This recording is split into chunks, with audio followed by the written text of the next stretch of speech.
ಆ ರಾಮಾಯಣದಲ್ಲಿ ರಾವಣನ ಹವ,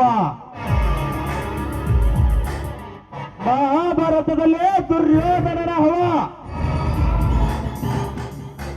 ಈ ಚಿಲ್ಕಪೂರಾಗ ಡಿ ಬಾಸ್ ಹುಡುಗರ್ದೇ ಹವ.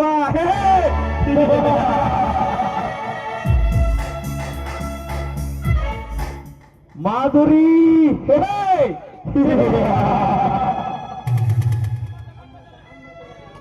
ನಮ್ಮಂತ ಮನ್ಮತರ ಮನ ತಣಿಸುವ ಮನಮೋಹಕವಾದ ಹೆಣ್ಣು ಮಾಧುರಿ.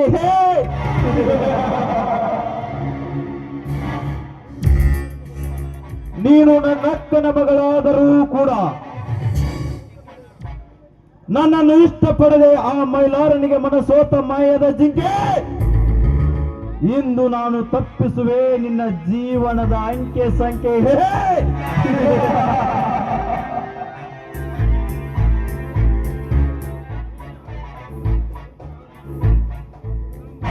ಮಾಧುರಿ, ಇಂದು ನಾನು ನಿನ್ನ ಶೀಲವನ್ನು ಕೆಡಿಸಿ ನಿನ್ನ ದೇಹದ ಸುಖವನ್ನು ಸವಿದು ನಿನ್ನನ್ನು ಸೂಳೆಯನ್ನಾಗಿ ಮಾಡಿ ನಾನು ಉಂಡು ಮುಗಿಸಿದ ಎಂಜಲ ಎಡೆಯನ್ನು ಆ ಮೈಲಾರ ನೆಕ್ಕುವಂತೆ ನಾ ಮಾಡದಿದ್ದರೆ ನನ್ನ ಹೆಸರು ಸುತ್ತಳ್ಳಿಯ ಸರ್ದಾರ ಸೂರಪ್ಪ ನಾಯಕನೇ ಅಲ್ಲ.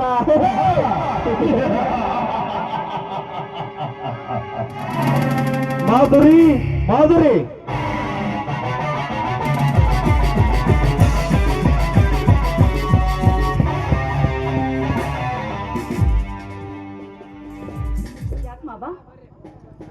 ಒಳಗಡೆ ಏನು ಮಾಡುತ್ತಿದ್ದೀಯಾ ಮಾಧುರಿ?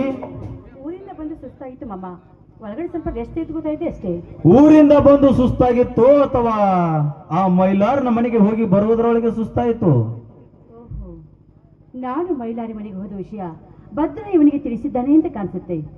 ಇಂಥ ಸಮಯದಲ್ಲಿ ನಾನೇ ಬೇರೆ ಏನಾದರೂ ಪ್ಲಾನ್ ಮಾಡಿ ಪಾರಾಗ್ಲೇಬೇಕು. ಯಾಕೆ ಮಾಧುರಿ, ಏನನ್ನು ವಿಚಾರಿಸುತ್ತಾ ನಿಂತಿರುವೆಯಲ್ಲ?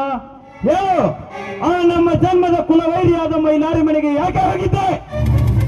ಅದು ಮಾವ, ನಾನು ಮೈಲಾರ ಮನೆಗೆ ಹೋಗಿದ್ದು ಅವ್ರ ಮೇಲೆ ಸೇಡ್ ತೀರ್ಸ್ಕೋಸ್ಕರ. 10 ವರ್ಷಗಳ ಹಿಂದೆ ನಾನು ಪ್ರೀತಿ ಮಾಡದೆ ಇದ್ರು ಇವಳು ನನ್ನನ್ನು ಪ್ರೀತಿಸ್ತಾ ಇದ್ದಾಳೆ ಅಂತ ಊರ ಜನರಿಗೆ ಹೇಳಿ ನನ್ನನ್ನು ಅವಮಾನ ಮಾಡಿಸಿ ಈ ಊರನ್ನು ಬಿಡಿಸಿದ್ನಲ್ಲ ಆ ಪಾಪಿ. ಅವಮಾನದ ಸೇಡನ್ನು ತೀರ್ಸ್ಕೋಸ್ಕರ ಇಂದು ನಾನು ಅವನ ಪ್ರೀತಿ ಮಾಡ್ತಾರೆ ನಾಟಕ ಮಾಡಿ ಅವನನ್ನು ಅವಮಾನ ಮಾಡಬೇಕು ಅನ್ನೋದೇ ನನ್ನ ಗುರಿ ಮಾಮ. ಮಾಧುರಿ, ನೀನು ಹೇಳುತ್ತಿರುವುದು ಸತ್ಯ ಮಾಮ.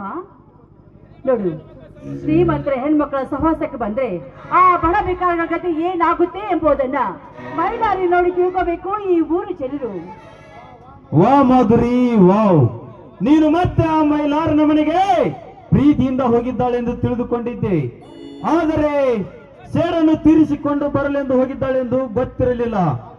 ಹಾಗಾದರೆ ಈ ನಿನ್ನ ಪ್ರೀತಿ ನಮ್ಮಂತಸ್ತಿಗೆ ಸರಿ ಸಕ್ಕಾಟಿ ಅಂದ್ರೆ ಅದು ನಿನ್ನನ್ ಬಿಟ್ರೆ ಬೇರೆ ಯಾರಿದ್ದಾರೆ ಮಾಮ? ನೀನೇ ನನ್ನ ಪ್ರೀತಿಯ ರಾಜ. ಹೌದಾ ಮಾಧುರಿ? 10 ವರ್ಷ ಕಾಯ್ದ ಈ ನಿನ್ನ ಮಾಮನಿಗೆ ಒಂದು ಪ್ರೇಮದ ಕಾಣಿಕೆಯನ್ನಾದರೂ ಕೊಡಬಾರದೆ? ಆಗ್ಲಿ ರಾಜ.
ಹಾ ಮಾಮ, ಬನ್ನಿ ಮಾಮ, ಒಳಗೆ ಹೋಗೋಣ. ಆಯ್ತು ನಡೆ ಮಾಧುರಿ, ಹೋಗೋಣ.